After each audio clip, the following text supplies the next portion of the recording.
Okay, now I've got my grids all lined up. Now you notice as I named these, I skipped the letter I. We generally skip the letter I because it looks like a 1 and it's easy to get confused, so we skip I. Now I have 1 through 5, it should be 6. I'll have to change that, but I wanted to show you one thing. I wanted to just rotate this drawing a little bit. When you place your grids on lines, exterior walls, you want the grid on the outsides to be on the exterior of the wall, aligned with the exterior of the wall, and these interior grids will be center line of wall. So you want those to be center line of these. We're going to use these concrete columns here as our grids. So I want to rotate this a little bit. I'm clicking on the background scanned image and selecting rotate.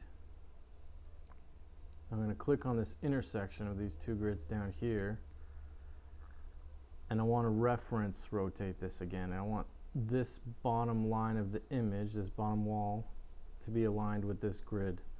So what I want to do is type R for reference, and then go back to this reference point, our first reference point, zoom in over here, and now I'm on ortho, but I don't want to select something that's orthogonal, so I'm holding shift with my mouse. I'm going to select the end of this wall. I'm going to let go of shift, and then I'm going to select my grid line. So that is now referenced to this grid line. So it's rotated a little more accurately. It won't be perfectly accurate, but that'll help us a little bit as we're starting to draw.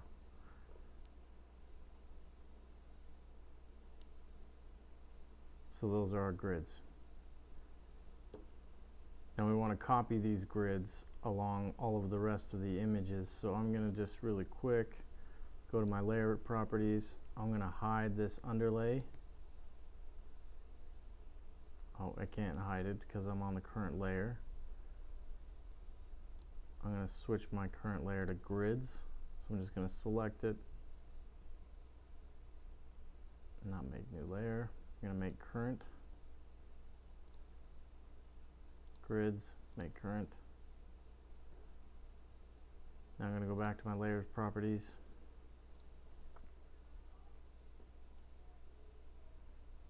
Now underlay is turned off. I want to make sure it's locked as well so I don't edit anything while I'm not looking at it. I'm going to go back to grids. I'm going to select all of these. I'm just going to group them. So I'm going to type group. So now I can't mess with anything in here. I can double click this group. And now I can copy them if I turn back my layers on. One thing before grouping these, I'm going to ungroup here. Just select it, ungroup, typed in ungroup, because I want to fix these really quick. I got to duplicate numbers here.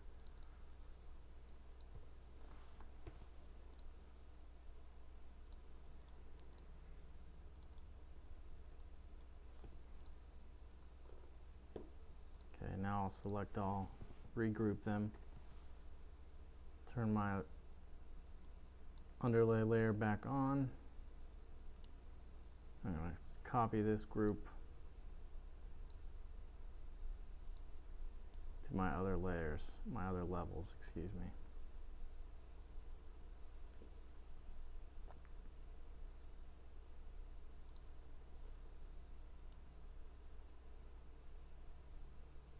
Okay, you can line these up more accurately when we start working in those plans.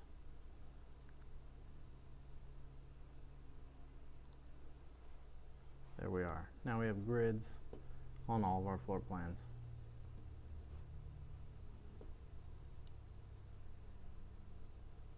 Now we can start working on all these floor plans, but I want to set up our viewports.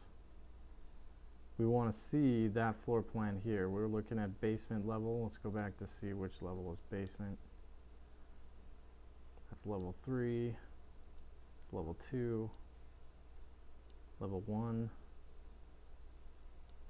and basement level.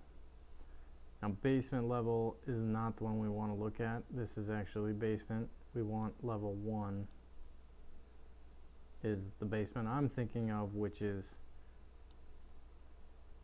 where the computer lab is, the coffee shop, and the digital fab lab right here. So that's what this space is, and this is the shop over here, the wood shop. So we're going to call this the basement level, or level 1. You can just change that over here. Maybe we'll change this from being level 1 basement to level 1, so we get consistent here.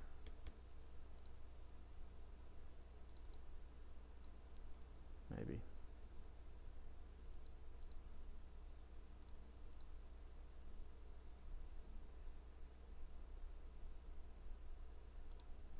Okay, I couldn't select that because my text layer, all of this text is on that underlay layer, and it should be on my dimensions layer.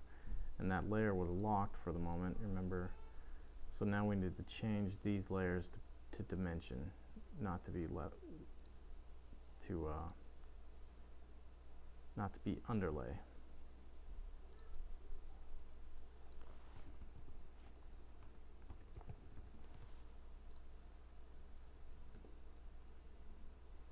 Okay, now I want to see in my viewport the level 1.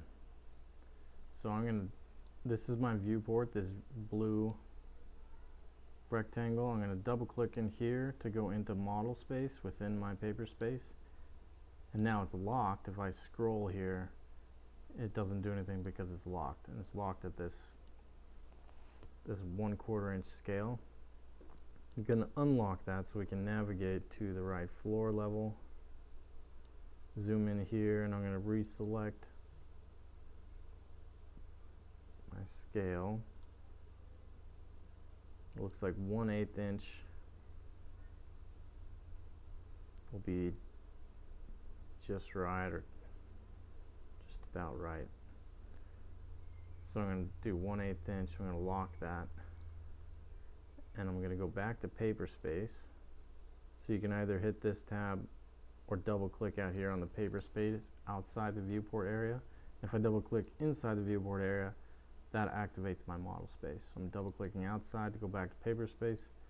Now I'm going to modify my viewport and just align it, give myself a little more space to view this plan. Now it might be still a little bit too short. I mean, I would have to really shorten up my grid line tags here. It's doable, so I guess let's see what it looks like. If I go back to the viewport to change this scale, it might still be the best choice. This is going to be too small. We don't really want to go to 3/16.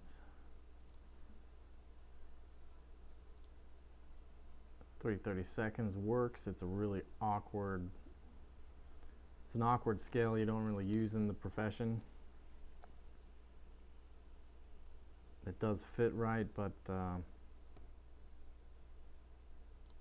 going to stay with 1/8 inch.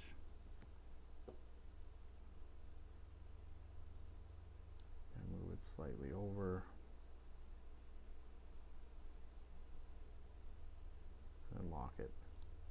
Now this is the view we haven't yet rotated, so you can see this one's even worse. We're going to have to rotate this underline scan a lot more. You can align it to this grid later and then rotate it as we did the first one. And then we're going to repeat that for each of these other layers, level 2 and level 1, so that we have it inside our viewport. We lock it at 1/8 inch scale. We're going to have to change this as well. We're going to go with 1/8 inch scale on these. So 1/4 would be too big.